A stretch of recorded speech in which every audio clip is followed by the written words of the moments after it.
Welcome to a new season of Connected Cultures. We have some exciting stuff to share with you this season and can't wait for you to watch. I'm your producer, Marguerite. And I'm your host, Connolly. Today we will be diving into the Lunar New Year. Stay tuned as we interview with the Chinese Culture Club, go around campus, and craft it up. Lunar New Year, also known as Chinese New Year, is a Chinese holiday that is celebrated in many places around the world. Lunar New Year starts on the first new moon of the lunar calendar, usually occurring between mid-January to early February. This year, the holiday started on January 29th. Some important things during this holiday season include family reunions, honoring ancestors and traditions, and welcoming good luck and prosperity. Some traditions include cleaning the house, decorating with red and gold, a reunion dinner, and receiving red envelopes. Did you know we have our own Chinese Culture Club here on campus? I got the opportunity to sit and chat with them. Join me as we get a look at what they have to say. Hi, I'm Marguerite, and today I have the pleasure to be talking to the Chinese Culture Club.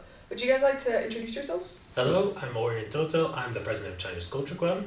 Hi, my name is Korea Tao, and I'm the vice president of Chinese Culture Club. So, what are some things that you guys do here on campus? So one of the main things we do for Chinese Culture Club is one of our main goals is to promote different aspects of Chinese culture to whoever may be interested in it, whether it be from art to the language to the architecture, cities, whatever the members are interested in, that's what we try to promote and teach throughout our meetings.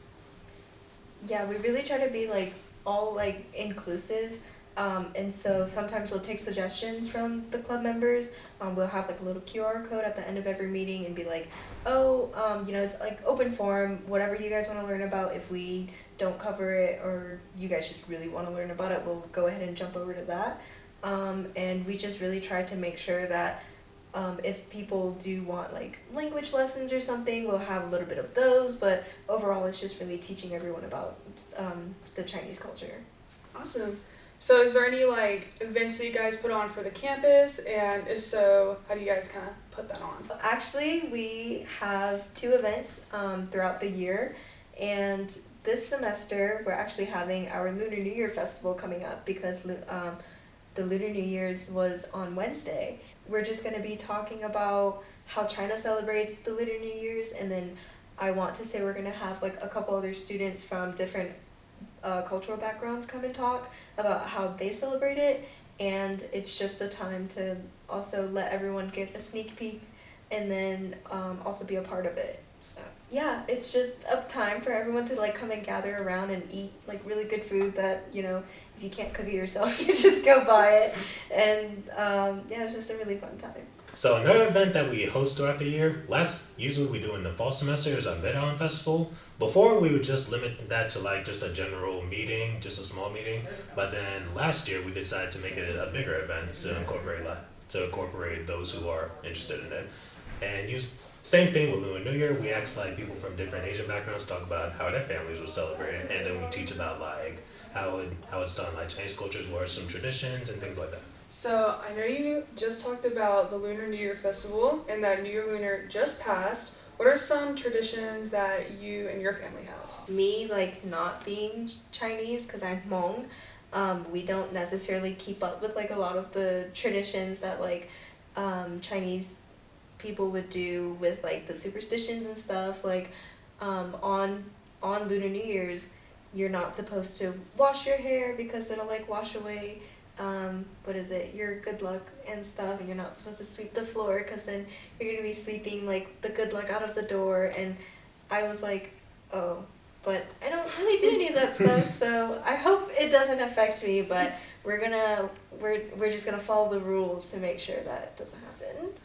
As I was researching Lunar New Year, I know some families and some friends and people who celebrate have different dishes and stuff that they like to make and different types of food. Do you guys have anything that you guys like to make for it? My family personally doesn't celebrate, but our advisor for the club, Wendy Lao Shi is Chinese for teacher, Chinese word of the day.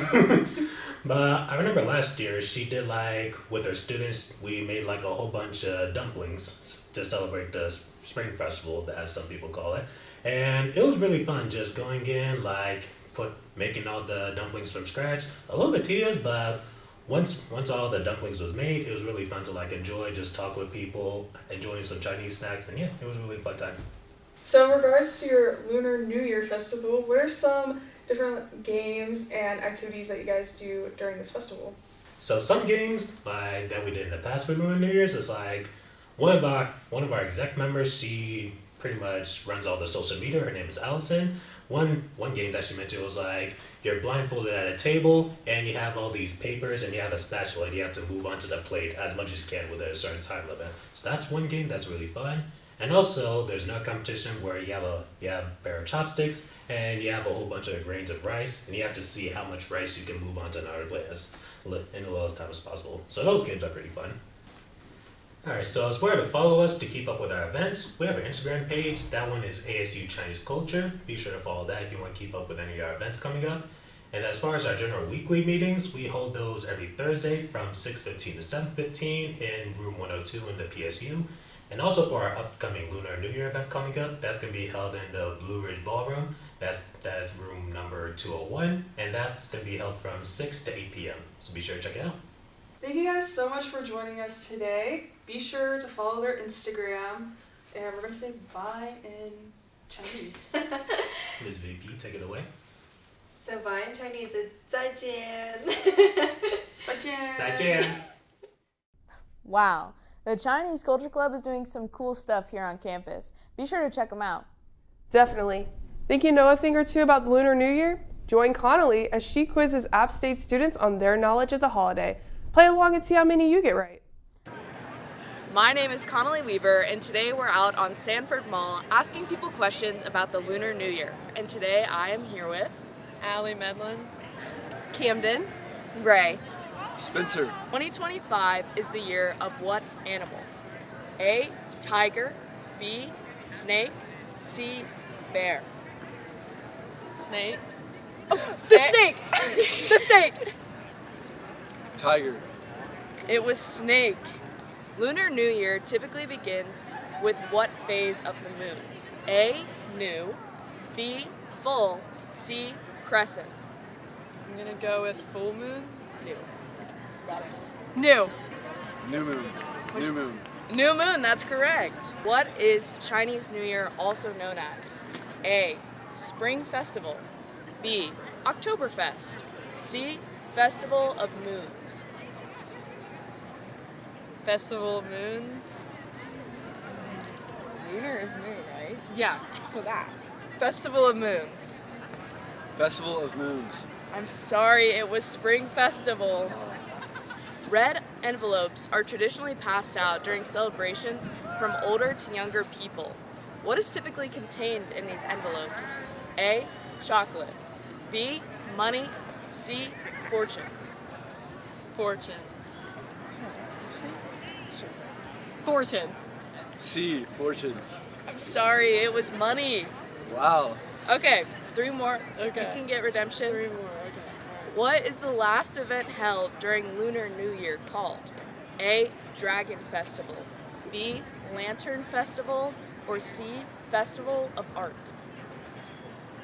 I'll go with Lantern Festival. Okay, this sounds stupid, but the place in the Triangle area, they have the Lantern Festival, and it's at the end of February. Okay. So, Lantern Festival. B. Yes, B. Lantern Festival. Celebration decorations are usually in what color? A. Red. B. Green. Or C. Yellow.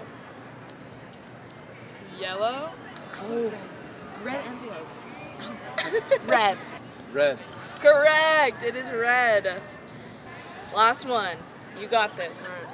What city hosts the largest Lunar New Year celebration outside of China? A. New York. B. Ontario. Or C. San Francisco. I'll go San Francisco. A.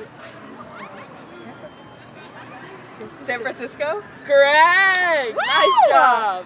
Thank you. Thank you so much. Thank you guys. Okay. Thank you guys. Francisco, but thank you Okay. for playing. Thank you for having me. So, did you play along? How many did you get right?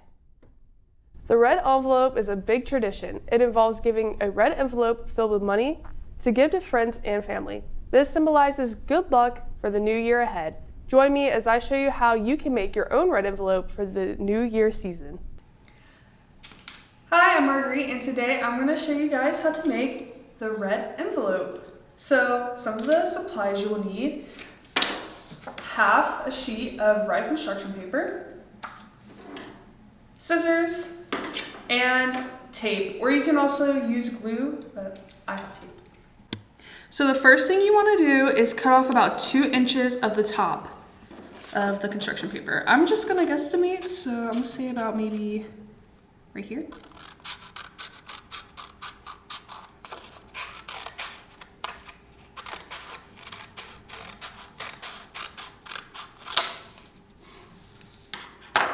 And then, my lines aren't perfectly straight, but that's okay. I'm going to take both sides and kind of fold them in the middle, one being just a little bit longer than the other. And I'm gonna just run them down like that. Now I have my 3 sides of construction paper. All right, now we are gonna cut little slits on the bottom side where these creases are. Just a tiny little slit, nothing too big, on both sides, and you want to be pretty even. All right, I think mine are even. And then you're going to take this little flap and you're just going to pull it up. And now you have 2 little flaps on either side, and you're just going to cut them both off.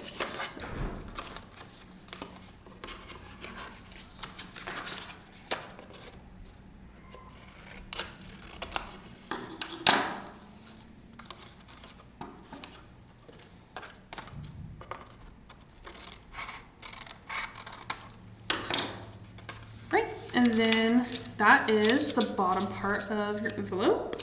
You're gonna do the same exact thing on the top side, but you want it to be just a little bit longer. Just gonna make a little bit of a longer slit.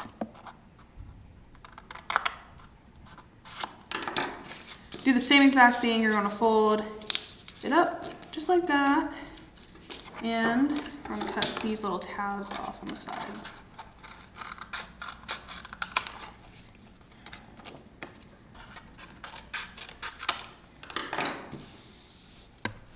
This is what you should have so far, and so when you fold it, it'll kind of look like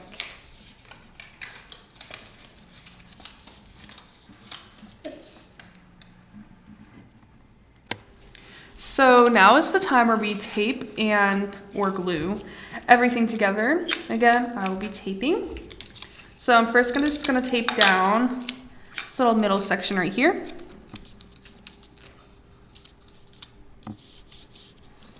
And then I'm going to tape down the smaller section right here.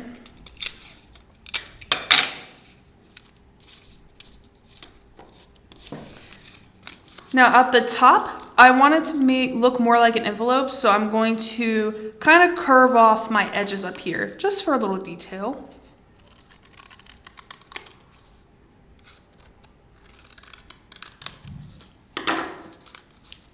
And that is where your money will go.